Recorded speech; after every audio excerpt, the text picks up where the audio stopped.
Welcome back to the Prehistoric Life Podcast. I am your host, Eric Crawford, and today we're doing an episode on a dinosaur that I am surprised I have not already done.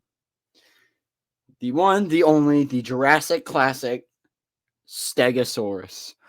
So, Stegosaurus, it's got the thagomizer, the big old pointy things on the end of its tail. It's got the plates on its back that go down its back. It's got the big old bulking body to support its weight. It's got the little head. It's got a beak. It's got very elephant-like legs. Very, I don't want to say slim. It's not very slim. I think of this thing kind of like an elephant. If Triceratops is a rhinoceros, no, sauropods would be elephant. I feel like these things would be like buffalo. I don't know. I don't really know what I'm comparing this to in modern day. But yeah. So let's dive into some measurements. So Stegosaurus stood about 25 to 30 feet tall, weighed about 2 tons, and was 25 to 30 feet long.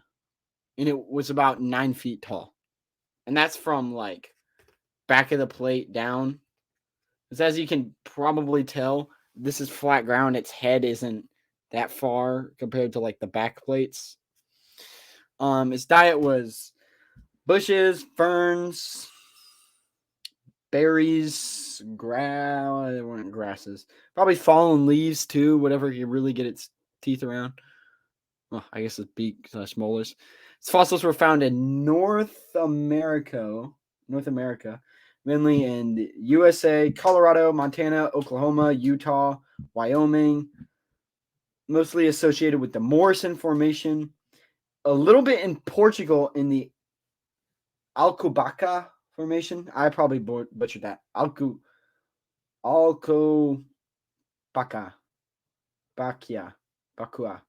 Formation. Please don't ask me. It lived in forests, plains, jungles, river valleys, prairies, things like that. It's hunted by Allosaurus. It lived in herds of anywhere from possibly 5 to 20-ish maybe. It's got the big old spikes on its back called plates, spikes on the tail for self-defense called thagomizers. Scientists think that the color of the plate depends on the temperature or possibly to scare off predators. It lived about 150 million years ago. So, in the Kimmerdergian of the Jurassic to the Tithanonian of the Jurassic period, hunted by Allosaurus, but was not a pushover. Stegosaurus was very dangerous, don't get me wrong.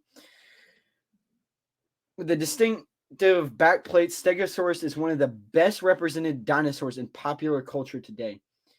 Initially thought to just live in the U.S., a partial skeleton discovered in 2006 places Stegosaurus in Portugal.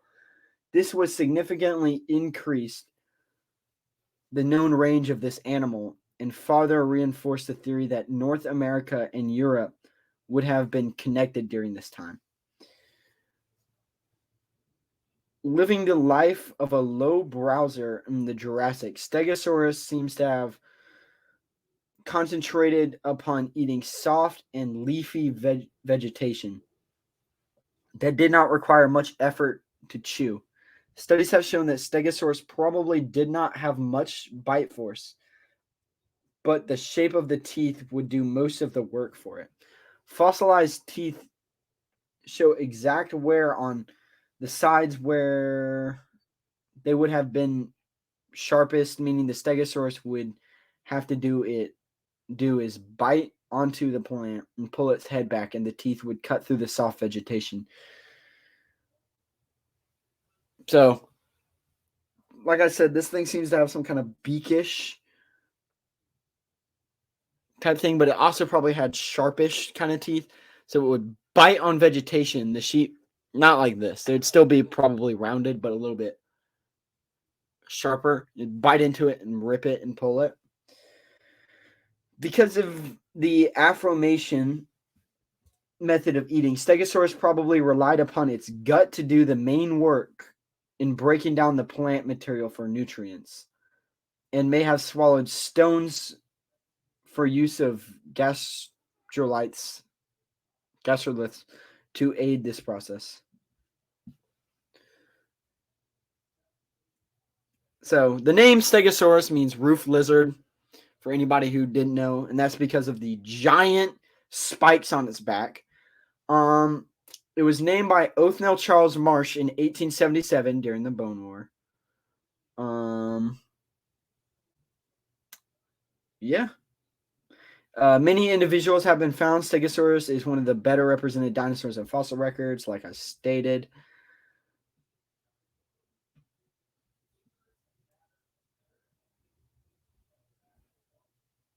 So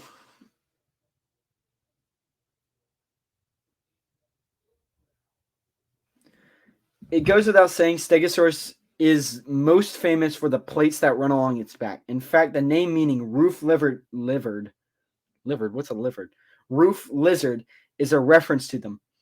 The plates themselves are specially developed osteoderms that have no fixed joint to the skeleton. When named, the plates were mistakenly placed flat across its back, like the title on a roof, hence the name roof lizard. Discovery of more complete skeletons later revealed that there were placed placed vertically on as opposed to horizontally. So what does this mean? So as you look at this thing, you can see they kind of go here. They kind of go out. What they're talking about is they would have been here in the middle where they were going just straight up in a line down the back, and it would have just been one set of plates, but Stegosaurus has two. However, there are many places placed in single row, which in itself causes problems as the plates would overlap. The third argument was of the more familiar double row configuration, with the plates being arranged in pairs to one another. So they go across in rows like this. There was still a problem with this, in that each plate was different in size, meaning that there could be no true pairs, as they were all different. This has led to the fourth arrangement, which has been generally accepted since the second half of the 20th century. This arrangement is 2 rows of plates between the plates. Some have called this configuration into question. This one seems to be a matching, so it's probably could be wrong. An arrangement of 2 rows of plates in an alternation configuration, meaning that they were viewed from the side. There would be no gap of daylight between the plates. Some have called this configuration into question on the basis that there is no other precedent for arrangement, but that does not mean the current accepted arrangement is wrong. The world of natural history is full of quote-unquote freaks that don't seem to make sense, yet continue to thrive regardless of how much sense their adaptations make of them. So this one is the latest configuration, because as you can see, the plates line up and there's no gap of air for like sunlight. So this is a perfect example.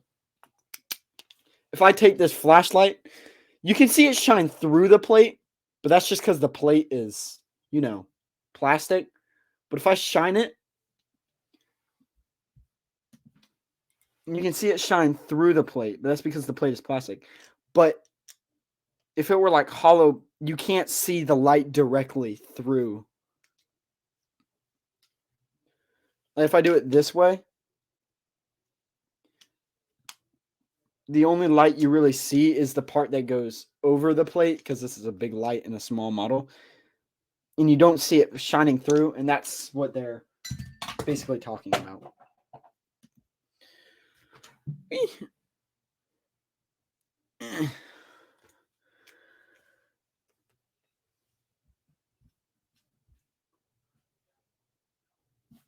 Another body part that had to be revised is the thagomizer.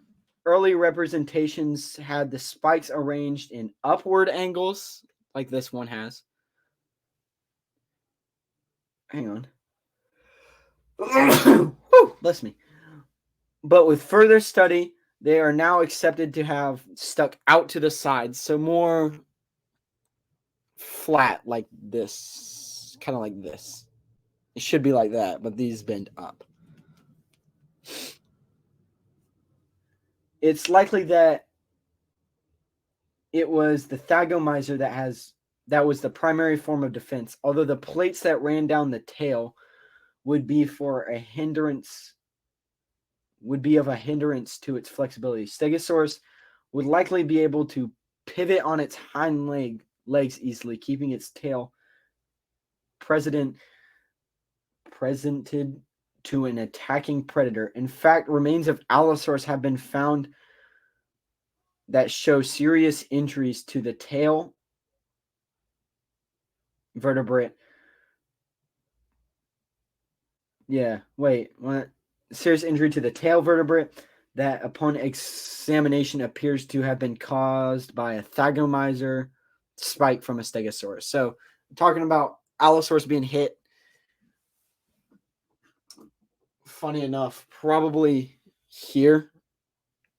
And that's because the thagomizer would go up into it and puncture it all the way up into the vertebrate, and it would pull it out. And it would leave the Allosaurus damaged and have to lay there and die. The Stegosaurus quickly escaped.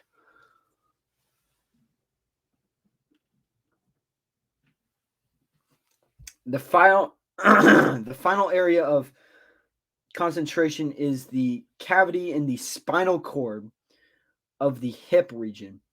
This was once conceived as a nerve cluster, which was then in turn misinterpreted as a second brain.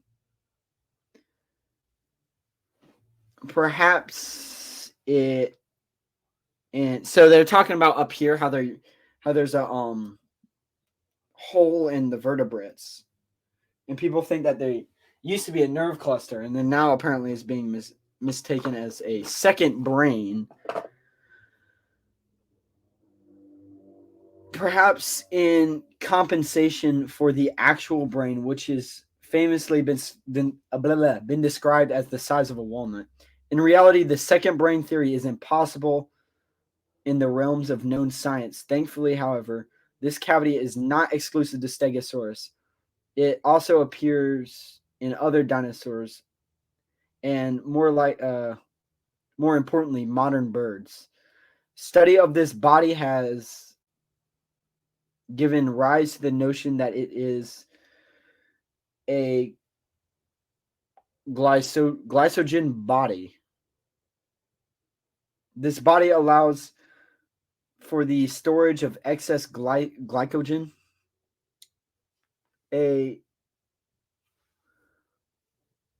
So could be glycogen. I think I'm pronouncing that right. A molecule. Wait, that seems really odd that it would be in the vertebrate though. I would have thought it would be a nerve cluster too, because doesn't your spinal cord pass through all your vertebrae? I would assume it'd be similar for dinosaurs.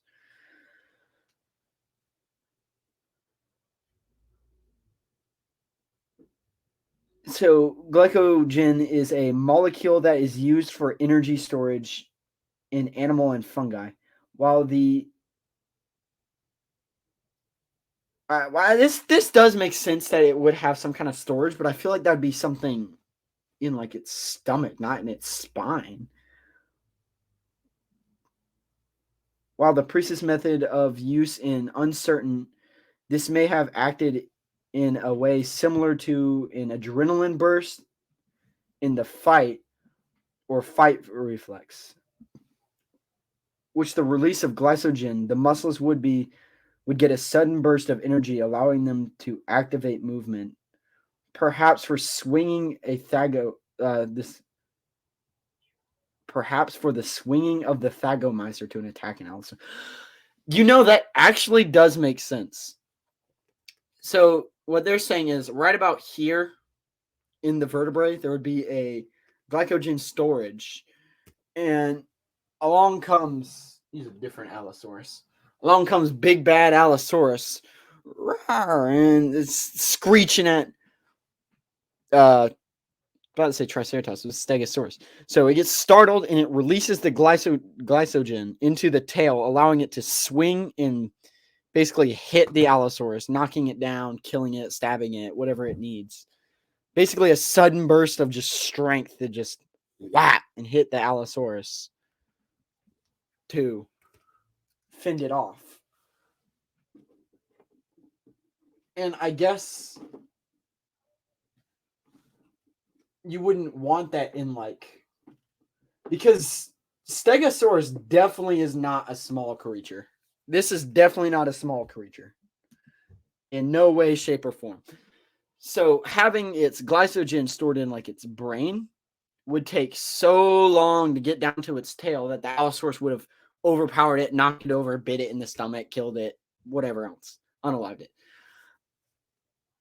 But having it that close to the tail, just shoot it straight down, and then it just knocks the Allosaurus, actually makes sense. That actually does make a lot of sense, though. Because if you had it all the way at the front of its skull, I mean, it would take so long to get to its tail. It would probably be knocked over or found its weak point or something by that time. So it very much so does make sense to have it down by the tail. Because I was saying it doesn't make sense to have it reserved there, because it would be in the vertebrae. But actually it does, because it would use whatever signal to quickly launch there. So it would launch a signal here to here, just boom, and then just straight down and shoot all of the glycogen. Because brain signals function a lot faster than adrenaline. You can make a decision, a split-second decision, quicker than you get that adrenaline.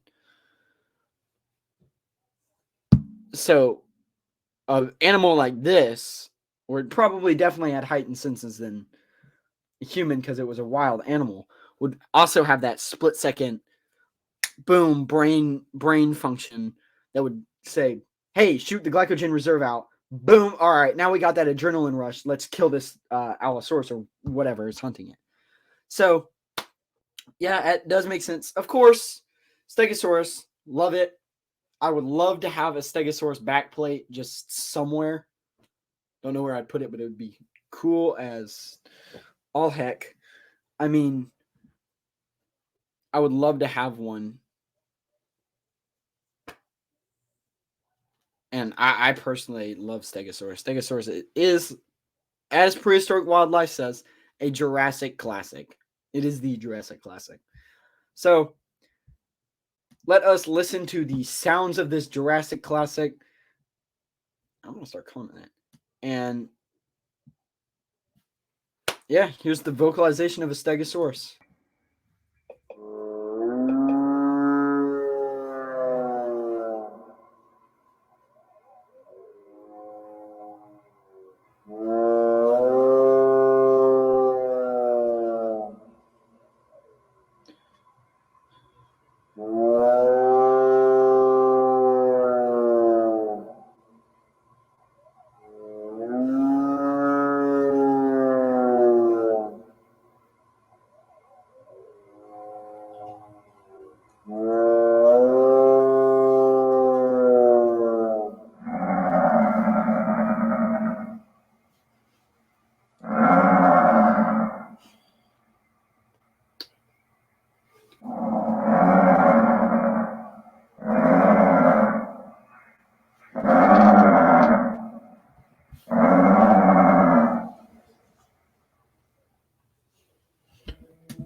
don't need to go into Brachiosaurus.